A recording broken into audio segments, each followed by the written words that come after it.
What's up, everybody? This is Charlie Potter, senior team writer with BamaOnLine.com. Here for a big one. Got the Iron Bowl of basketball round one coming up this weekend, 1 versus 2. It's a huge game in Tuscaloosa. We're going to talk plenty about that, but we're going to recap the last two games for Alabama. Again, since we started doing this on a weekly basis, Nate Oates, you're welcome. Alabama's undefeated. A couple of wins on the road against Arkansas and Texas. And we'll start with that Arkansas game. Alabama went on the road 85-81. That was a game, when you look at the final score, that was a little closer than maybe we anticipated, because at one point Alabama led by 18, and it quickly saw that lead dwindle to 3.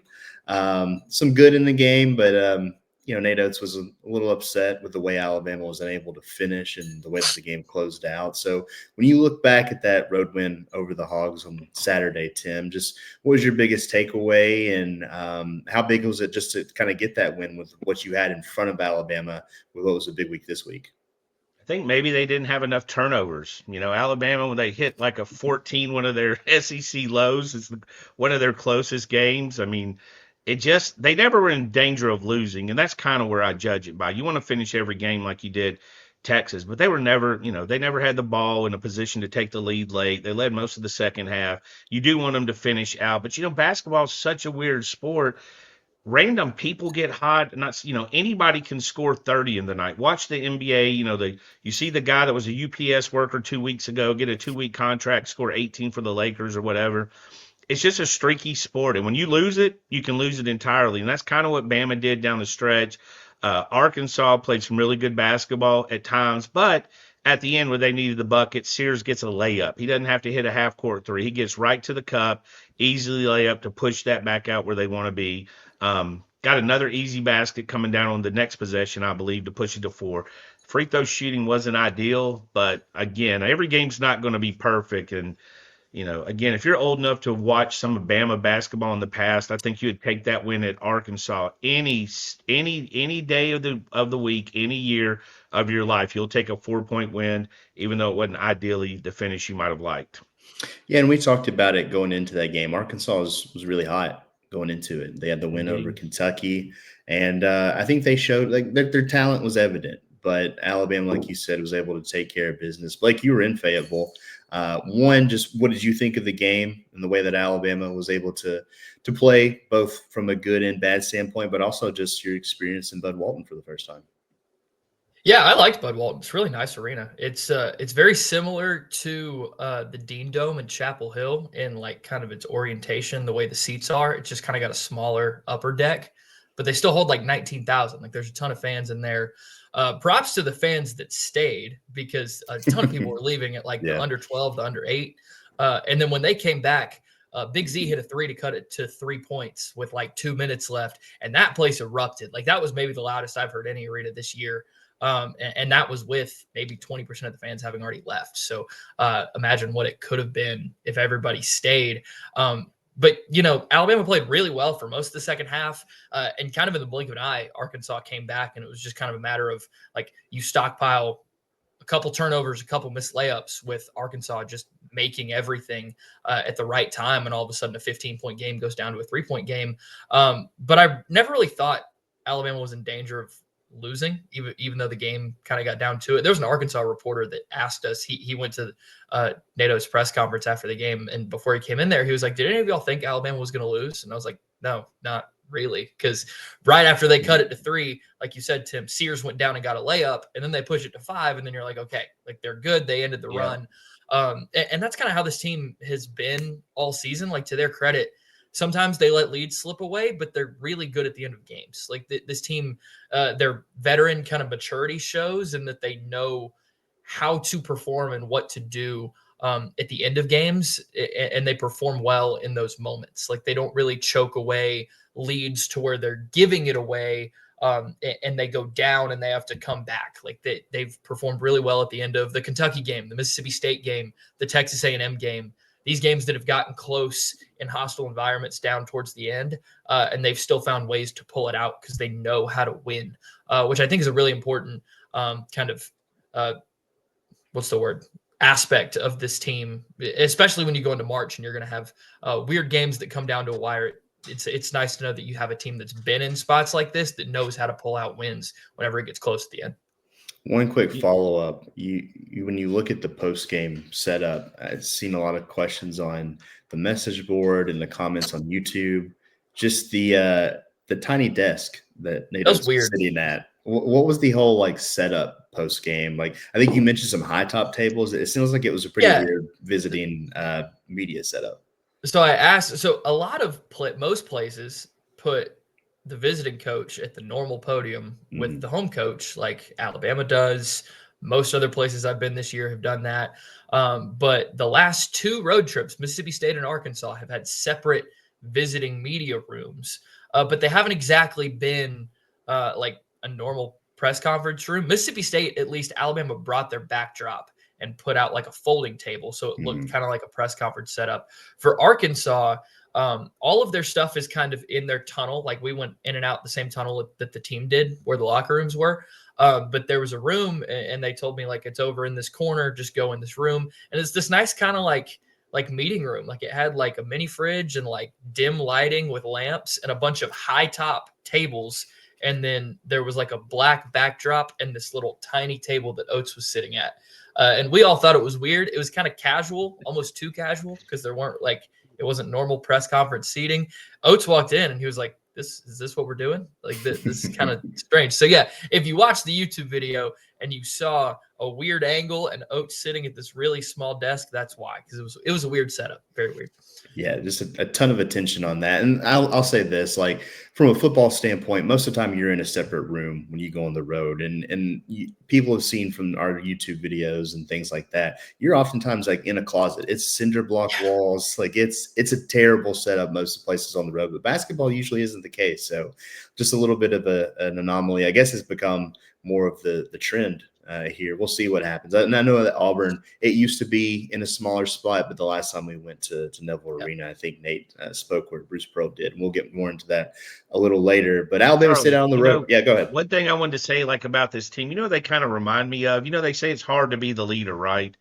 Any sport where you're the leader, it's easier to chase than be chased. I think Alabama's kind of that jogger who's winning that marathon and they're just comfortably cruising. Then somebody gets up on their shoulder and then they go faster and pull away.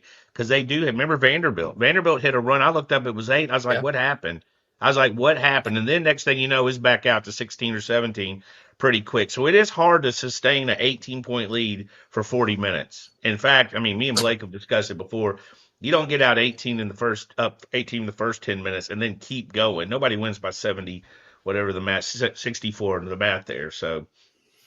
Yeah, well, I never actually looked at the final score, but I saw the Pistons were kind of beating the hell out of the Bulls, and it was like 78-29. Yeah, that one was right.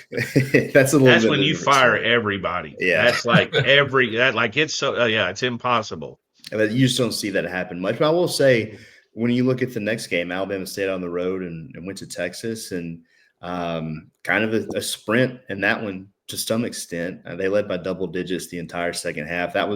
They got out in front and they stayed out in front in that one and kind of went on cruise control in the second half. But a 103-80 win on the road in Austin. Just Alabama shot nearly 60% from three.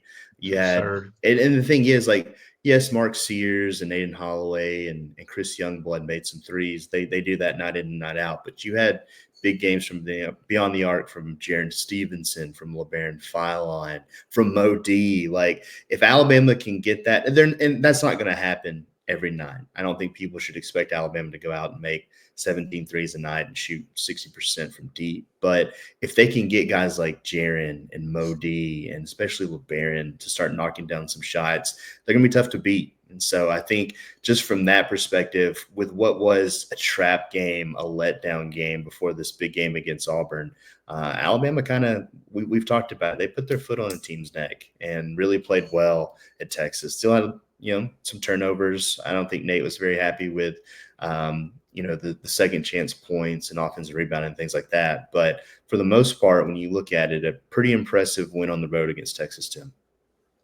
I was just happy for Jaron. I've been in the minority. I've been in the same boat as a lot of people. Why is he starting? But I say that, and then when I watch him, he gives so much effort on defense. He gives so much effort. He's such a team player. It's hard for a guy that's really that talented. His upside's unbelievable to not get down on himself. When you're 0 for Mhm. 4, you know how many shots he probably put up this summer from 3? To be 0 for 4 is just a killer for him. So to see him get there and to see, LeBaron jump in. So again, this is a team that can take over. Didn't need a lot of shots to get where they were going. Texas, it has been a streaky team. We talk about Arkansas being hot.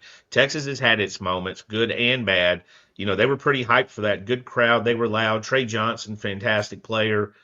Should be a lottery pick. So, but to get up and just kind of cruise through that whole second half, because you kind of expected, I think, that they'd make some kind of run, but it never really happened. It never got to the point where you really had to worry about it like with other games. And I do think, you discussed this last week. They're road tested as far as spending the night. They know how to act. Everybody doesn't know how to act in a hotel. There's a lot of stories when people are on the road. You can stay out. You go to the club that's local or whatever. These guys are, they weren't, they missed 6 months at home at one point, I think, being at home. So being in hotels and stuff is pretty natural to them, and that kind of showed. And again, 2 games on the road that I was like bookmarked before you got to that 7-game stretch, because I thought they were very important, because we can see teams hit snags.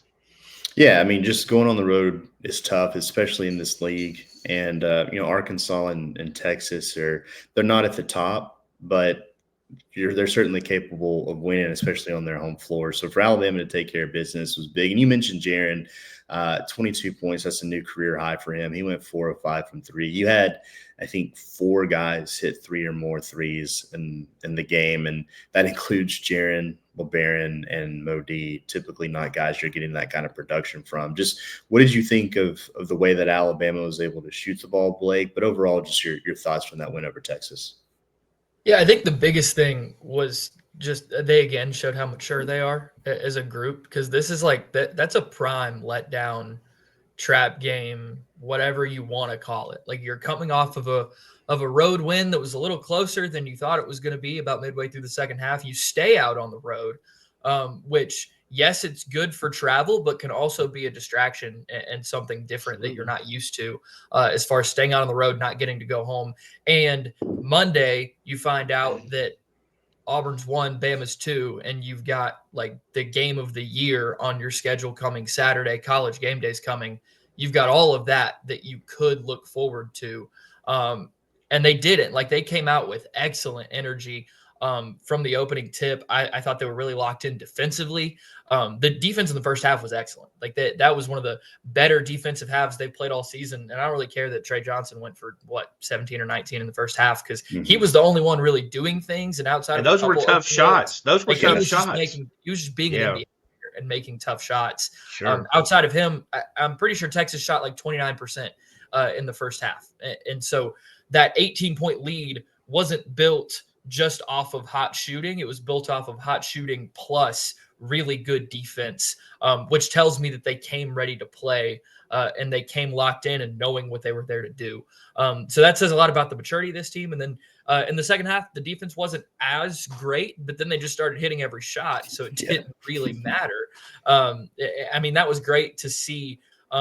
Like you said, Charlie, not just the regulars of Sears Holloway and Youngblood making shots, but whenever you have other guys, when you have Grant Nelson making a 3, when you have LeBaron hitting 3, when you have Stevenson going 4 or 5, like that changes everything about the shooting potential of this team. And these guys have shot well or better recently. Jaren Stevenson started the season 0 of 18, and since he made his first 3, he's shooting 38%. Which is like borderline elite. So whenever you're just taking from the time he made his first 3 this year on, he's been one of the best shooters on the team.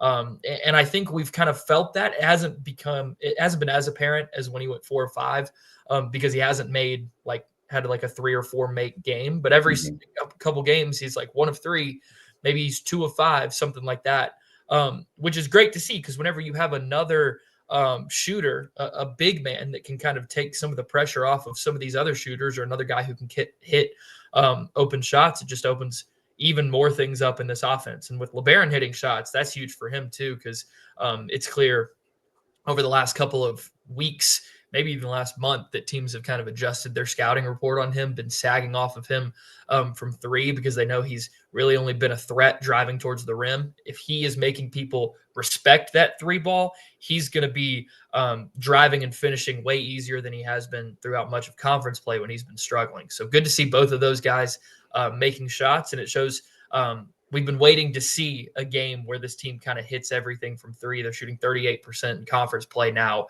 and we're seeing the potential that we thought we could see with this team shooting. It's kind of coming to fruition now. Yeah, and I think with this team and these performances, I think it's good going into this Auburn game because Alabama's responded well to a loss, but I think to continue to build confidence for guys going into a huge game is big. And, Nate Oates, Jaron Stevenson, it didn't take long for the reporters in Austin to ask about this Auburn game. And it's what everybody's going to be talking about this week. They already have been. We're going to have plenty of coverage on BOL about it, but I want to just get your guys early thoughts on this game, not even from a matchup standpoint yet. We'll talk about that in a little bit, but just your overall excitement level for this 1-2 matchup between Alabama and Auburn in Tuscaloosa, because this is the first time that's happened in SEC history when the top two teams in the country are from this league. And we know it's a damn good year for SEC basketball. It might be the best year of all time. But when you look at this matchup that's right here on the horizon, Tim, just what's your excitement level for this Iron Bowl of basketball? I'll go a step further. It might be the best conference in the history of college basketball. Any, not just the SEC. I mean, it's absurd how good these teams are. Still have, two with a loss, some with one loss. I mean, 2 losses, 3 losses, the teams that have battled. Outside of South Carolina, I feel like a lot of these teams are pretty competitive. But, I mean, I'm excited. I'm an old school basketball guy. When I was growing up, it was Alabama-Auburn UAB basketball that was carrying it. Football wasn't nearly what it was at the time. And, for the old school guys, they'll remember those days. And those old school guys are also annoying. I was getting texts like, I don't want to be number one. I don't want to be number one. Oh, that sucks. We're number one, man. What do you mean we're number 2? I was literally having those conversations with multiple people. I was screenshotting going, this was your thoughts. You didn't want to be number one. Damn, we're number one. Why the hell are we number 2? I was like, you're going through a lot of emotions here. It all work itself out. But I don't think I could be more excited. I think Auburn's we'll get into that, like you said later. I think Auburn's a very formidable opponent. I think Alabama's a very formidable opponent. And the fact we're doing it twice, the fact we're doing it twice makes it even more absurd because this is literally 1-2. I mean, you got 2 polls, one's one in both. They had almost set up like a movie we wouldn't believe. 2 polls, both of them are number 1. The other poll, both of them are number 2. So definitely the energy is going to be there, and 2 extremely talented teams that we could be seeing play more than just these 2 regular season games.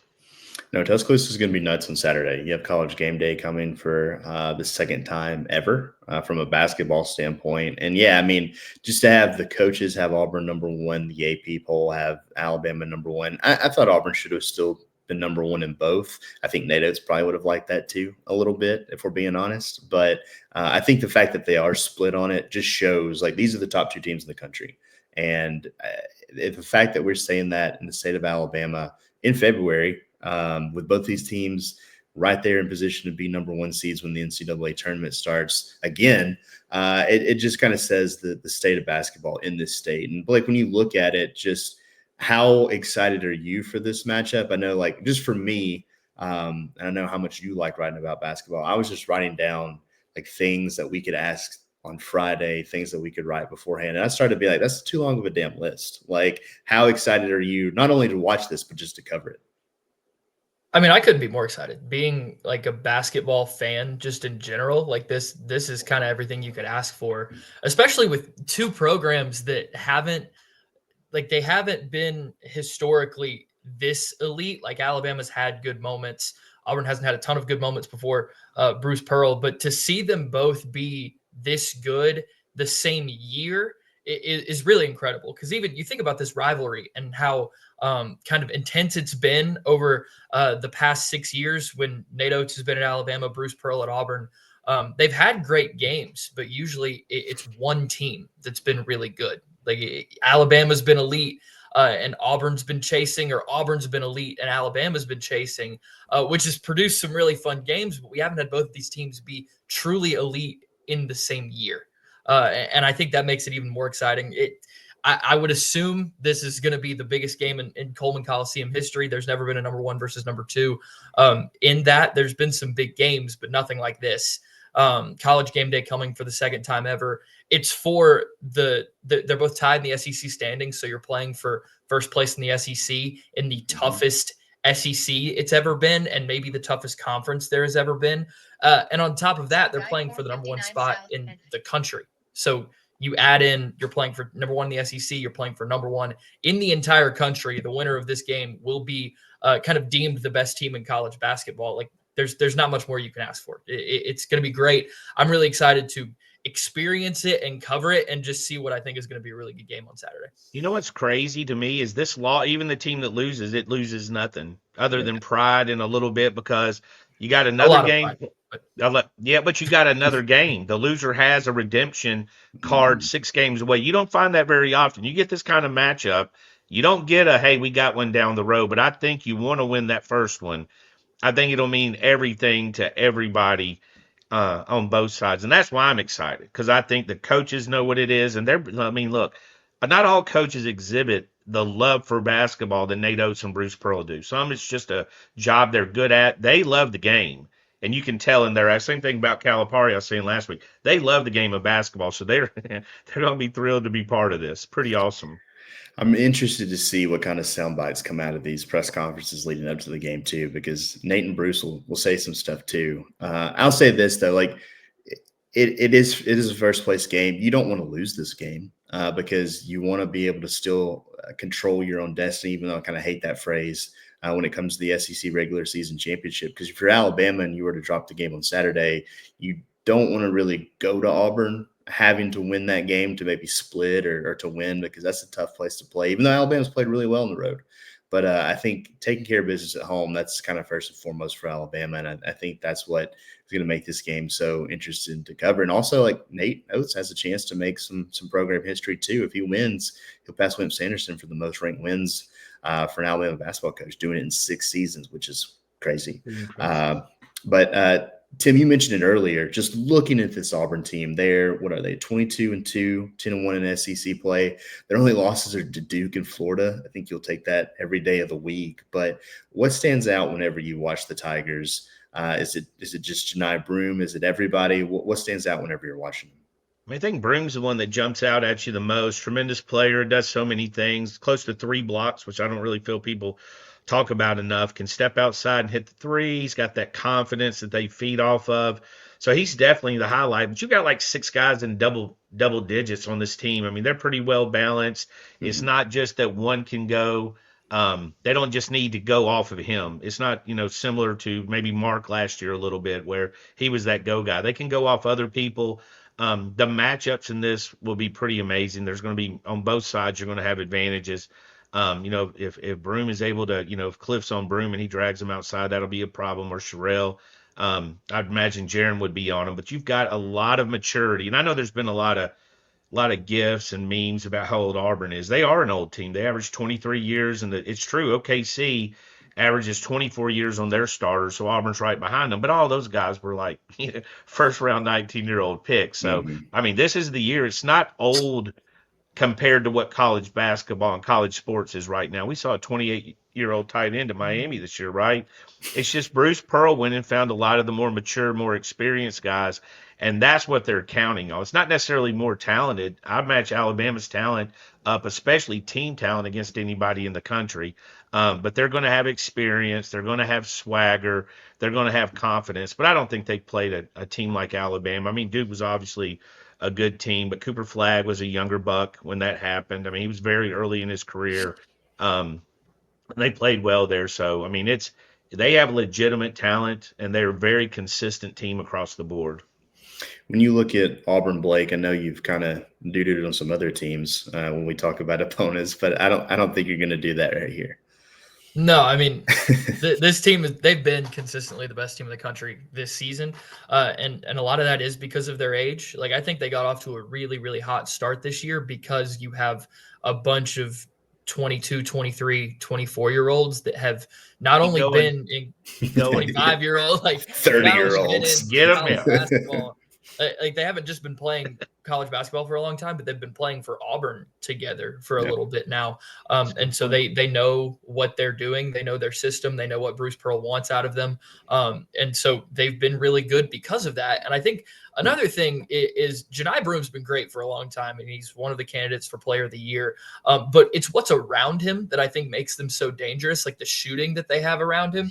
You go down the list, like Denver Jones, 43.8%, Miles Kelly, 40.5%, Tahad Pettiford, 40.5%, Chad Baker-Mazara, 36.8%. Like you have four like really, really good three-point shooters around Broom. And Broom is so good as it is that like it's really hard for anyone in college basketball to defend him one-on-one. But then if you send a double, he's smart and he can recognize that and find the open shooter. And odds are that open shooter is shooting 40% from three. So you're kind of in trouble there. Like that's what has made them so dangerous.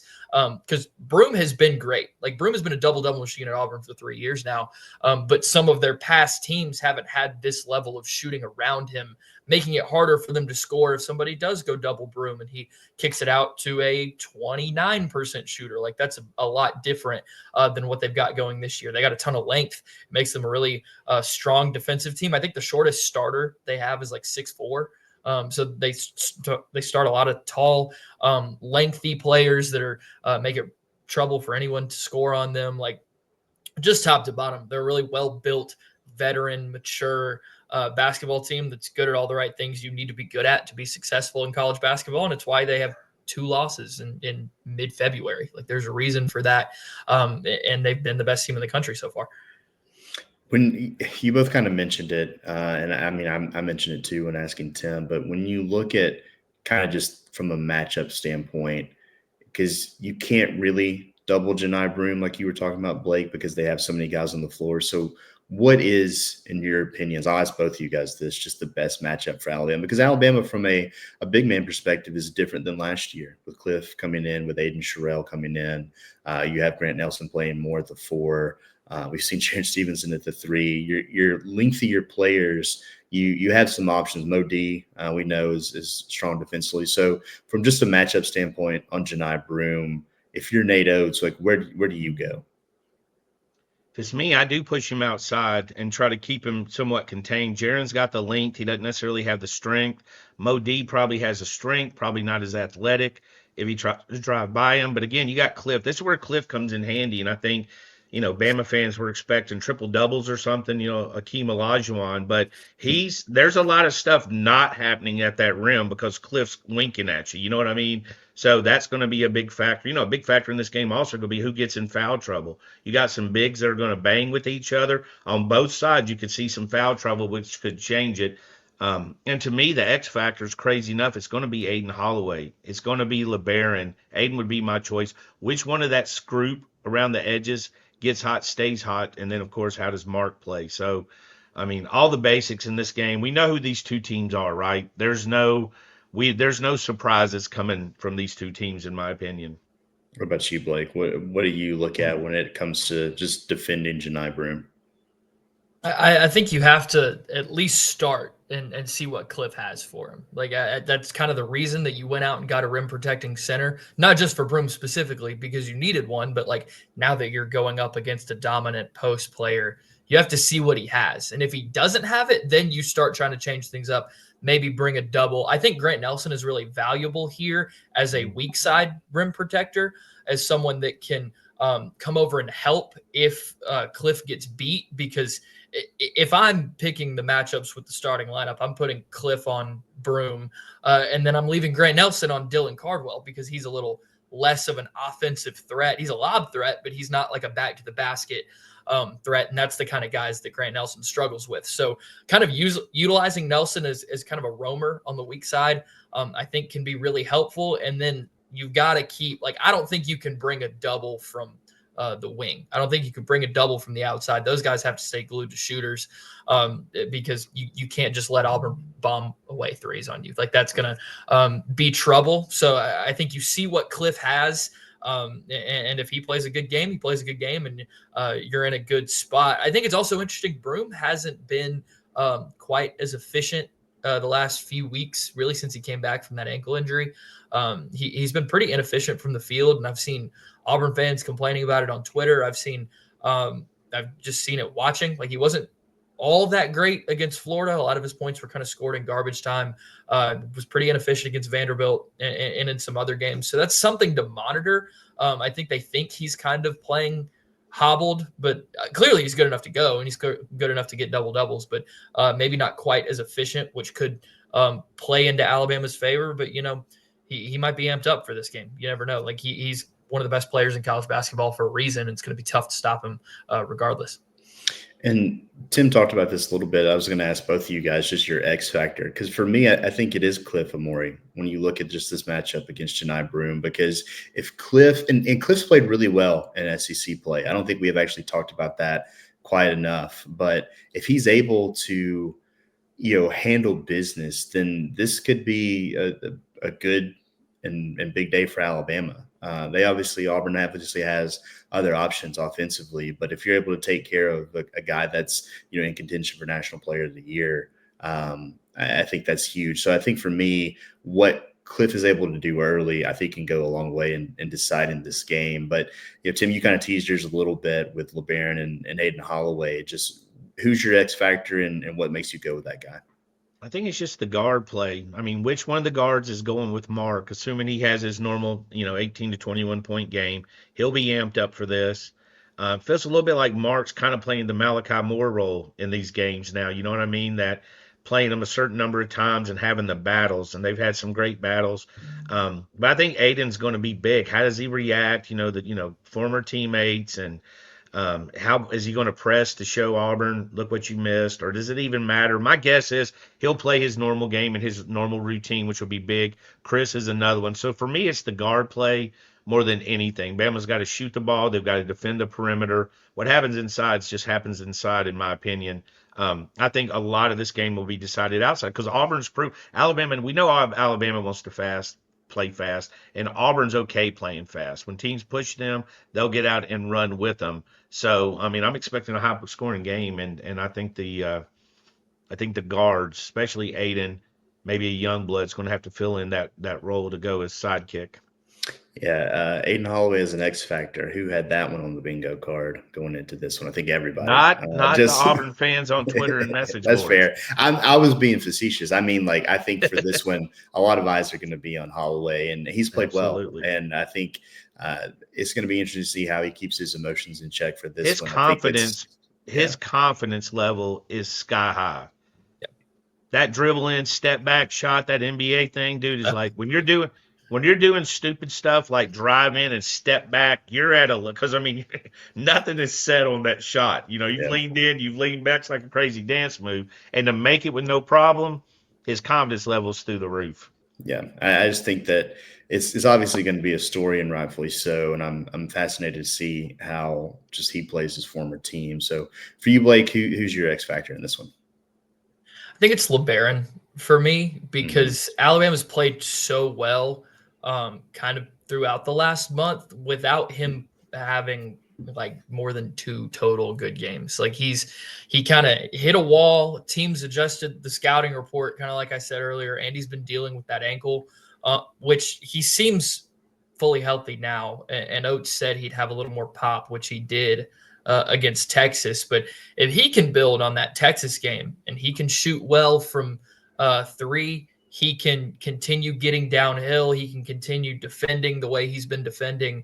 That makes things a lot easier for this Alabama offense, because then it adds just another scoring weapon at the guard spot outside of Sears, Holloway, and Youngblood, who have been kind of the 3 dominant players from the guard spot throughout SEC play. So if you add another one and you start getting like the way LeBaron was playing earlier in the season, I think that makes Alabama infinitely more difficult to stop, because of the different ways that he's not just a spot up shooter. Like, he does so many other good things, and when he's playing his game the way that he can, it changes so much and adds another whole dimension to this Alabama team. So I think if he plays well, like, Alabama's going to be in a really good spot, because at this point, like, all eyes are on Aiden Holloway, but he's been so consistent. Like, I'm not even worried about him in this game. He's shooting 50% from three in conference play, and that's a big sample size. He's shooting like 3 or 4 attempts a game, shooting a lot. and that's been over 11 or 12 games. So, like, I'm not even worried about him playing well. You know what you're getting from Mark Sears. Chris Youngblood has been really consistent over the past month as well. So those 3 guys, I feel like, are just kind of a given to perform at the level that we've seen. But if LeBaron can kind of up his game, which he tends to do against big time opponents too this season, I think that's a really big addition and would be for this Alabama team. Charlie, and emotions will be big for LeBaron. He will be, don't forget, he was a commitment to Auburn at one point. Yep. A lot of in-state stuff. So you're talking about emotions. I don't know if Aiden ever has a rapid heartbeat. You know what I mean? I feel like that dude, I saw him on the show with Ryan and Bach, and he's just so relaxed. You know what I mean? LeBaron is not relaxed. He wasn't relaxed on that show. I was a hyper youth, and I recognize it. LeBaron's a little go. So his emotions will be high, but like Charlie said, it's not a bad thing with his emotions. He feeds. He's the main one. Shh. You know what I mean? He's that way on the first bucket of the game. He's like, I'm like, they didn't have a chance to boo you. Relax. Yeah, it is. I mean, we've all seen the tweet, just the LeBaron file on and Aiden Holloway backcourt at Auburn. That's going to be tough for some people to tune in and see on Saturday. So we'll get it out of here on this. Just we've done it with the football pregame show. I'm just going to ask you guys point blank. Alabama wins this game if what, Tim? What do you think when you look at this matchup? Alabama wins this game if – go ahead. They shoot the ball well. I don't think they have to be great. I think they have to be consistent. I think they have to fall between, Arkansas and Texas. You're not going to shoot like Texas every night. If they do, it's going to be a boring tournament because they're going to run through it. But I just think they have to be consistent and get good shots. And I think this is the game. And I'm not big on the turnovers like everybody else. I think the turnovers with this team are just part of what this team is. They don't react bad to them. They press. But I think for this game, Mark really needs to protect the basketball. He needs to be a little bit more sound, a little bit crisper with his handle, a little bit less risky with his passes. He'll still get 6 assists just by doing the basic thing. So Mark controls this game, in my opinion. What about you, Blake? Alabama wins if what? Yeah, I almost said if they don't turn the ball over a ton, but then I thought about it, and I think they can win if they turn the ball over a lot because they've been good enough in other areas to overcome that. Yeah. I don't think they can win if they don't keep Auburn off the offensive glass. Mm-hmm. Like, defensive rebounding is probably the most important thing in this game to me. Auburn's a really good offensive rebounding team, and Alabama is really good at first shot defense. Like, forcing a miss on a team's first shot of their possession, they've been really good at this year.